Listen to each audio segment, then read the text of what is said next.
오늘은 성령 강림일입니다. 예수님이 부활하시고 50일 됐을 때 성령님이 오신 날입니다. 부활하시고 나서. 그러니까 부활하시고 40일 되시고는 하늘로 승천하시고 열흘, 10일 됐을 때 성령님이 오신 겁니다. 오늘 요한복음 14장 16절에 내가 아버지께 구하면 다른 협조자를 보내주셔서 너희와 영원히 함께 계시도록 하실 것이다. 이렇게 예수님이 약속하셨습니다. 마치 이런 거와 같습니다. 아버지가 아주 부자이고 능력 있는 그러면서 사랑이 넘치는 아버지인데 멀리 오랫동안 가야 할 일이 있어서 어느 정도 큰 자식을 불러서 큰 돈하고 크레딧 카드를 건네주면서 말합니다. 이 아버지가 없더라도 이 돈만 가지고 있으면 잘 살 수 있다. 그리고 이 크레딧 카드, 신용카드 쓰면 자동으로 이 결제되게 돼 있으니까 이걸 가지고 먹을 것도 사고 차도 사고 또 학교도 다니고 필요하면 경호원까지도 네가 채용해라. 그건 네가 고용한 사람들이 너의 말을 잘 순종하고 따를 것이다. 그러니까 이 돈과 크레딧 카드를 잃어버리지 말고 잘 관리해라. 아버지가 다시 올 때까지 한번 잘 관리해 보거라. 그리고 편히 살아라. 저 아버지가 이러고 떠났다고 합시다. 그 성령님이 이런 겁니다. 자식에게 그만큼 키워줬으면 됐지. 이제는 지가 알아서 살아야지. 이렇게 하지 않고 가장 필요한 것을 아버지가 주고 가는 것처럼 주님께서도 우리를 이 광야 같은 세상, 악한 마귀의 속으린 세상에 그냥 고아와 같이 내버려 두지 아니하시고 가장 좋은 성령님을 선물로 우리에게 보내주신 것입니다. 좋은 사람을 만나면 또 좋은 운전사를 만나면 안전하게 운전하고 멋진 드라이브를 하게 되고 훌륭한 부모를 만나면 행복하게 자라내고 또 돌이 훌륭한 조각가를 만나면 그 훌륭한 조각가에 의해서 멋진 작품이 되듯이 성령님은 우리 모두에게 훌륭한 조각가가 되어주시고 운전자가 되어주시고 또 스승님, 은사가 되어주시고 부모님이 되어주십니다. 성령님은 우리가 길을 잃지 않도록 멸망하지 않도록 늘 도와주시는 분이십니다. 이분이 바로 성령님이십니다. 오늘 성령 강림, 이날은 보통 주일이 아니라 대축일입니다. 대축일. 성령님은 우리를 도와주셔서 우리 일생 다 가도록 언제나 어디서나 무엇을 하든지 소중하게 만들어 주시고 우리 인생을 가치 있는 사람으로 가치 있는 인생으로 만들어 주시고 두려움 없는 평화를 주십니다. 그 예가 이제 성경책에 나옵니다. 사도행전에 성령님이 오시니까 사도들이 능력을 받습니다. 예수님 부활을 보기 전에는 공포와 두려움에 떨었습니다. 근데 부활을 맛보고 난 다음에는 성령님이 오시기 전까지는 이 부활을 목격한 제자들은 아주 열심히 성전에 모이고 서로 모이고 해서 찬양과 예배를 드리고 열심히 기도를 했습니다. 아주 그 이전엔 두려워 떨며 숨어 지내던 제자들이 아주 당당하게 우리 예수님 부활하셨어 하는 그 믿음으로 보란 듯이 예수님을 찬양하며 기도하며 보냈습니다. 그러다가 50일 되는 날 성령님이 오시니까 이제 능력을 받아서 안에서만 기도하고 찬양하는 게 아니라 능력을 받아서 뛰쳐나갑니다. 예수님을 전합니다. 영원한 생명을 전합니다. 그리고 부활을 전하고 복음과 그 다시 삶 그것을 전합니다. 그 이전에는 주님을 배신했고 유대인들이 무서워서 그 참 더 두려워하던 베드로가 저 바뀌었습니다. 예수님을 전하는 것이 너무나 기쁘고 예수님의 부활과 영원한 생명이 너무나 귀하게 여겨졌고 또 우리도 그렇게 부활할 것이고 영원한 생명을 누릴 것이라는 것이 너무나 소중해서 이 목숨과도 바꿀 만한 이건 내 목숨을 던져도 된다. 목숨을 바쳐도 된다는 그런 용기가 생겼고 그렇게 소중하게 느껴졌습니다. 세상에 그것보다 더 소중한 것이 없었습니다. 그래서 당당히 말합니다. 사도행전에서도 보면 여러분들 예수님이 행한 기적을 여러분 눈으로 보시지 않았습니까? 아주 당당하게 얘기합니다. 그, 저, 그러니까 성령의 능력을 받아가지고 베드로는 이 오순절날 성령님이 오신 날 설교 한 번에 3천 명이 신자가 되는 놀라운 기적이 일어납니다. 그 다음에 또 계속 활동합니다. 그 미문, 아름다운 문에서는 태어날 때부터 안진뱅이였던 사람을 치유합니다. 기적적인 치유가 일어납니다. 그러니까 그 치유받은 사람이 뛰고 찬양하고 걷고 하니까 사람들이 모두 놀랍니다. 근데 그 사람이 바로 베드로와 요한을 쫓아다니는데 베드로와 요한이 솔로몬 행각에 있을 때 그 베드로의 설교가 이제 그 사람을 그 낫는 것을 사람들이 본 사람들이고 들은 사람들인데 그때 베드로의 설교에 5천 명이 신자가 됩니다. 3천 명이 설교 한 번 하는데 되다가 이번에 또 5천 명이 신자가 됩니다. 그리고 베드로는 죽은 이도 살립니다. 빌립보도 많은 환자들을 고칩니다. 바울도 기적적인 치유와 병마를 쫓아내고 악령을 쫓아내는 그 능력이 막 나타납니다. 그런데 얼마나 그 능력이 바울은 강하게 나타나는지 바울의 옷에 닿았던 바울이 뭐 직접 손댄 것도 아니고 옷에 닿았던 수건이나 앞치마, 에이프론 같은 거를 갖다가 병자에게 바울한테 닿았어요. 그걸 들고 병자에게 갖다 대기만 해도 낫고 악령이 쫓겨나갑니다. 성령님이 임하시니까 이런 일들이 일어나는 겁니다. 온 우주를 지으신 성령님이 임하시니까 그렇습니다. 또 교인들 사이에 그 성령님이 뜨겁게 역사하시는 거, 그 믿음으로 그렇게 되잖아요. 역사하시는 걸 보니까 교인들 사이에, 믿는 이들 사이에 이제 형제가 뜨거워집니다. 서로 사랑하게 되고, 우리 영원히 살 구원받을 사람들이 아는 그 마음으로 자기 재산을 그 다 내놓고 공유합니다.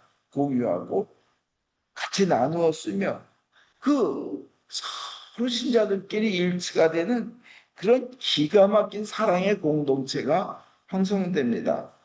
정말 교회 일을 자기가 헌신하면서 열심히 할 때 그런 봉사자들끼리 수십 명 만나면 정말 그 이 사람들하고 평생을 살고 싶다. 이런 그 믿음 안에서 사랑 가운데 이렇게 봉사하면서 이렇게 귀한 일을 하면서 살고 싶다는 마음이 저절로 우러나옵니다. 그러면서 자기 이제 집안 재산 같은 것도 다 팔아서 하나의 공동체를 만들게 되죠. 근데 그런 기적의 역사가 일어나고 그런 사랑의 역사가 일어나고 그런 공동체의 역사가 일어나고 일치하는 형제의 역사가 일어나는 것을 우리도 우리 신자들 사이에서도 일어나기를 바랍니다. 그러면 어떻게 하면 그런 놀라운 성령님이 임하시고 그 능력을 받을 수 있고 기적을 체험하게 될까요? 우선 사도행전 2장 38절에 보면 베드로가 정답을 얘기합니다. 회개하십시오. 자기가 죄가 있으면 회개하라는 겁니다. 솔직하게. 여러분은 한 사람도 빠짐없이 예수 그리스도의 이름으로 세례를 받고 여러분의 죄를 용서받으십시오. 그러하면 성령을 선물로 받게 될 것입니다. 이거 구원받는다는 얘기예요. 이때 말하는 성령은 구원의 성령을 받는다는 거예요. 회개하면.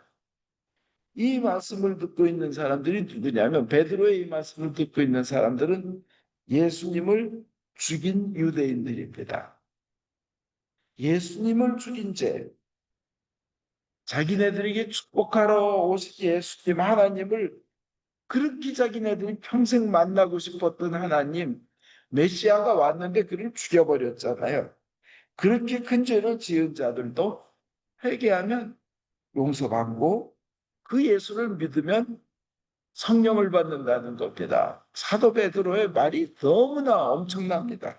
그래서 우선 무조건 회개해야 합니다. 둘러대지 말고. 하나님 다 알고 계세요. 그 마음속까지.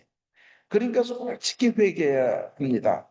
회개하지 않으면 당연히 징벌이 따릅니다. 그 사도행전 지금 2장 38절 바로 다음에 40절에 베드로는 뭐라고 하냐면 사악한 세대가 받을 벌을 면하도록 하라. 그렇게 권면합니다. 벌 받기 전에 회개하라는 겁니다. 그리고 사악하고 간교한 자들은 하나님의 심판과 벌을 받습니다. 회개를 하면 징벌을 면하고 지옥의 심판을 면합니다. 그리고 회개를 하고 예수님을 믿고 세례를 받으면 성령을 선물로 받는다는 겁니다. 이 구원의 성령을 얘기하는 겁니다. 여러분 그리고 진심으로 예수님은 나의 주님이다. 나의 유일한 구원자다라고 고백하고 믿으면 성령을 구원의 성령을 받습니다. 여기까지는 구원의 성령입니다.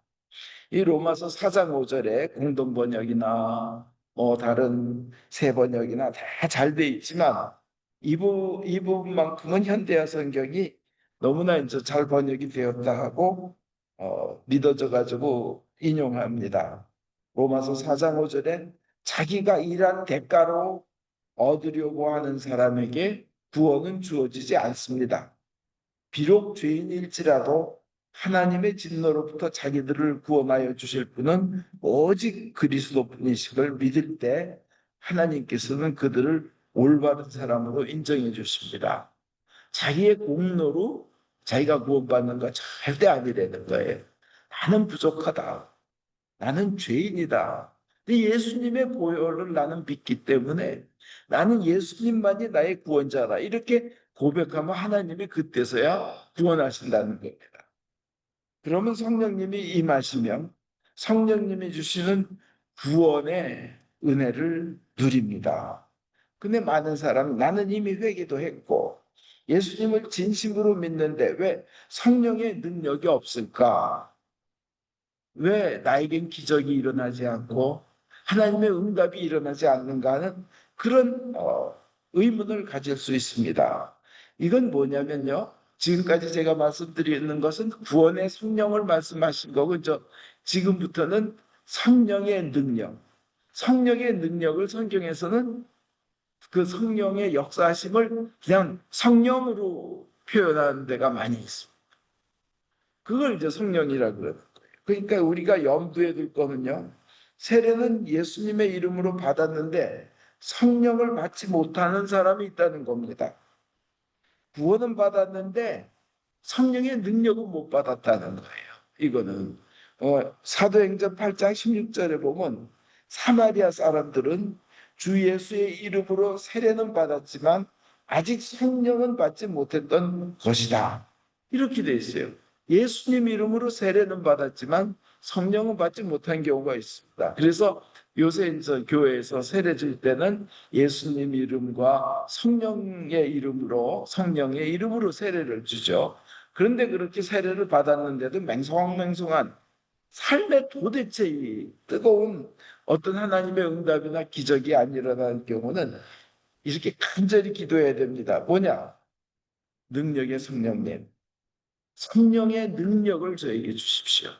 그 구원의 성령님과 그 능력의 성령님, 우리를 이걸 구분해서 따로 썼으면 좋겠는데 성경은 다 그냥 성령님 한 단어로 써버린 겁니다. 그래서 성령 받아라, 성령 받아라는 성령을 받아서 구원을 얻으라도 있고 성령을 받아서 능력 있는 믿음 생활을 해라. 기적을 일으키는 믿음 생활을 하라. 이 의미가 다 있는 겁니다. 그래서 베드로와 요한이 그 사마리아 사람들을 위해서 이렇게 기도를 하니까 성령님 오시라고, 성령님 받도록 기도하니까 성령님이 임하는 역사가 일어납니다.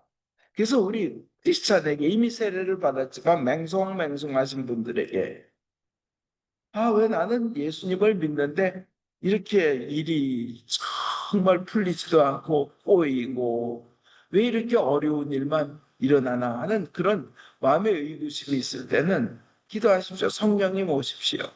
성령님 임하여 주시옵소서. 그 성령님 임하셔서 주님의 놀라운 기적과 능력을 저에게 베풀어 주십시오. 이것도 기도해야 됩니다. 그렇게 성령님 임하시옵소서 하고 기도해야 됩니다. 그러면 구원의 성령과 성령의 능력을 다 이렇게 받게 된다는 겁니다. 여러분, 그리고 또 하나 알아야 될 게 있습니다. 이미 저 세례받고 잘 믿고 있는 사람인데 성령의 능력을 체험하지 않는 분들, 즉 과거에 쭉 오랫동안 그래왔어요. 이 성령의 능력은 필요한 시기에 필요한 때에 필요한 사람에게만 기적으로 나타난 거다, 이렇게 가리킨 적이 있어요, 교회에서. 그래서 교회 초기에 사도행전 그 초대교회 때 그때나 필요한 거지, 이미 다 전도되고 그런데 필요 없다, 이렇게 가리킨 사람이 있는데 그건 아닙니다. 성령의 기적과 은사는 지금도 필요한 겁니다. 우리 개개인 한 명 한 명에게도 필요합니다. 그래서 만약 우리가 알아야 될 것이 있습니다. 우리들이 예수님을 진정 나의 구원자, 예수님은 나의 구원자다, 그렇게 고백하면 이미 성령님, 구원의 성령님은 나에게 와 있는 것입니다. 구원의 성령님은 이미 내 안에 계신 거예요. 요한 1서 4장 2절에 예수 그리스도께서 사람의 몸으로 오셨다는 것을 인정하는 사람은 모두 하나님께로부터 성령을 받은 사람이다 하고, 요한 최고의 영성과 인류 역사상 신앙인 제자들 다 앞에서 최고의 영성이 높으신 그 요한은 이렇게 예수님께서 하나님이신데 그분이 사람의 몸으로 오셨다는 것을 인정하는 사람, 믿는 사람은 성령 받은 사람이라고 그분이 얘기를 해요. 또 고린도전서 12장 3절에 사도 바울은요, 성령의 인도를 받지 않고서는 아무도 예수는 주님이시다고 고백할 수 없습니다, 이렇게 얘기합니다.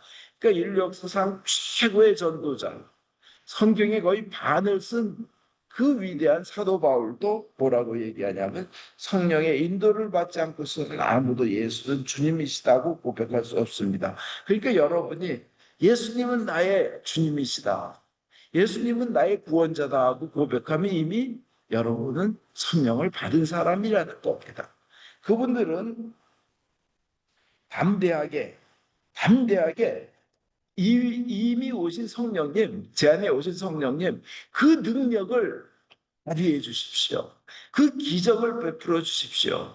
성령님, 나에게서 성령님의 능력이 나가도록 내 삶을 인도해 주십시오 하고 그렇게 기도하면 됩니다. 그리고 담대히 이렇게 고백하고 선포해야 됩니다. 나는 성령 받았다.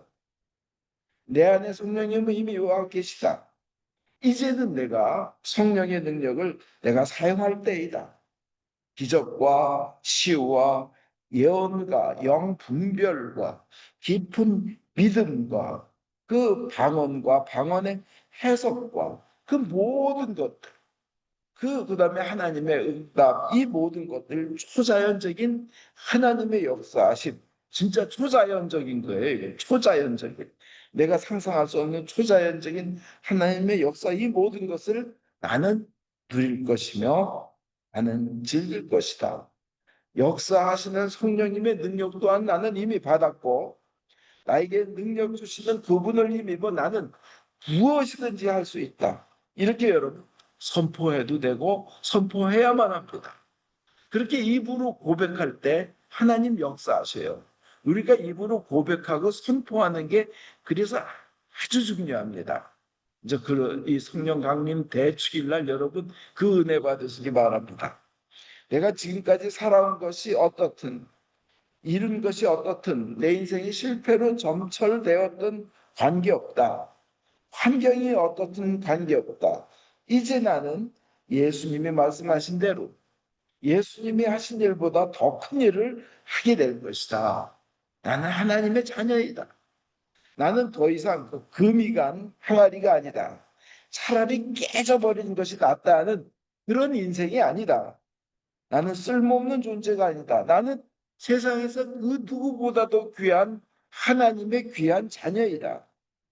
여러분, 자녀라는 것 자체만으로도 얼마나 큰 그, 호의호식을 누립니까? 그 높은 분의 자녀들.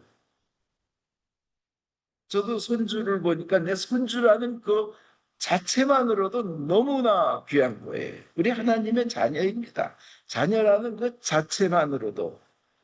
그렇잖아요. 자기 자식이 세상에 큰 공을 이루고 놀라운 업적을 쌓아서 더 귀합니까? 아니죠. 오히려 약하고 무능할수록 더 사랑이 가는 거죠. 그래서 우리는 주님의 하나님의 자녀가 됐기 때문에 나는 귀한 존재라는 겁니다. 그래서 그것을 알게 해주시는, 깨닫게 해주시고, 감동하게 해주시고, 그러는 성령님께서 우리 마음에 그 하나님을 아빠, 아버지, 이렇게 부르게 하시는 거예요. 더 이상 하나님 생각하고 무서워서 벌 받을까봐 내려칠까봐 덜덜 떨게 만들어서 율법으로 꽉 조여가지고 노예로 만들어서 너 맛 좀 봐라. 그런 거 그냥 공포로 몰아넣으신 그런 하나님이 아니라 그 사랑스럽고 자비스러운 자비한 아버지, 그러면서 능력이 전능하신 아버지로서의 하나님, 그를 우리가 느끼게 하고 그것 때문에 아빠 아버지라고 하나님을 부르면서 그, 그 기뻐하는 겁니다. 갈라디아서 4장 6절에 보면 하나님께서는 여러분의 마음속에 당신의 아들의 성령을 보내주셨습니다. 그래서 여러분은 하나님을 아빠 아버지라고 부를 수 있게 되었습니다. 또 로마서 8장 15절에도 여러분이 받은 성령은 여러분을 다시 노예로 만들어서 공포에 몰아넣으시는 분이 아니라 여러분을 하나님의 자녀로 만드시는 분이십니다. 그래서 우리는 그 성령에 힘입어 하나님을 아빠, 아버지라고 부릅니다. 오늘 그 성령님이 오시는 날입니다. 여러분 다 같이 하나님께 아빠, 내 아버지, 나의 아버지 한번 그렇게 불러보세요. 하나님도 감동하십니다. 네가 진정 내 사랑을 알아주는구나. 내가 예수의 몸으로 세상에 가서 너를 위해서 내 목숨을 던지고 그 피 흘리며 죽어갔는데 그 사랑을 네가 지금 알아주는구나. 그 자식 위해서 눈물 흘리고 고생해 본 엄마들의 그 마음이 바로 하나님의 사랑에서 온 마음입니다. 그것뿐만이 아니라 성령님의 능력 또한 우리는 받을 수 있습니다. 요한복음 14장 12절에 정말 잘 들어두어라. 나를 믿는 사람은 내가 하는 일을 할 뿐만 아니라 그보다 큰 일도 하게 될 것이다. 내가 아버지께 구하면 다른 협조자를 보내주셔서 너희와 영원히 함께 계시도록 하실 것이다. 이건 예수님의 약속입니다. 말씀입니다. 반드시 이루어집니다. 믿는 대로 됩니다. 한번 따라해 주십시오. 나는 공포의 노예가 아니다. 나는 걱정과 두려움에게 나를 맡기지 않는다. 나는 구원의 성령을 받았다. 나는 영생의 성령을 받았다. 또한 나는 기적의 능력을 주시는 성령을 받았다. 아멘. 여러분의 고백, 지금 하신 고백 하나님이 들으신 줄 믿습니다.